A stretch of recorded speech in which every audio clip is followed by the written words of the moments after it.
വയനാട്ടിൽ വീണ്ടും ആശങ്ക പരത്തി വൻ മണ്ണിടിച്ചിൽ. മേപ്പാടി കള്ളാടി തുരങ്കപാത നിർമ്മാണം നടക്കുന്ന സ്ഥലത്താണ് കനത്ത മഴയെ തുടർന്ന് മണ്ണിടിഞ്ഞ് വീണത്. അപകടത്തെ തുടർന്ന് ഒരാൾ മരിച്ചതായാണ് റിപ്പോർട്ടുകൾ. ഒരാളുടെ നില അതീവ ഗുരുതരമാണെന്നും റിപ്പോർട്ടുകളുണ്ട്. തുരങ്ക നിർമ്മാണത്തിനായി എടുത്തുവച്ചിരുന്ന ടൺ കണക്കിന് മണ്ണാണ് കള്ളാടി മീനാക്ഷി പാലത്തിന് സമീപം ഇടിഞ്ഞു വീണത്. അപകടത്തിൽപ്പെട്ട ഒരു വീടും പള്ളിയും പൂർണ്ണമായും തകർന്നു. സംഭവസ്ഥലത്തു നിന്നും 6 പേരെ രക്ഷപ്പെടുത്തി ആശുപത്രിയിലേക്ക് മാറ്റിയിട്ടുണ്ട്.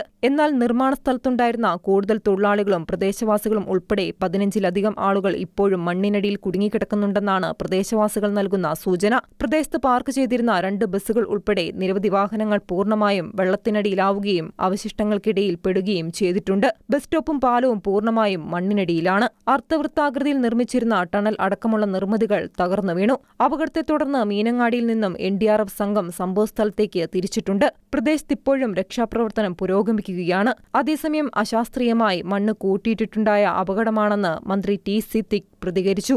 ഷിക്കേന ന്യൂസ്, വയനാട്.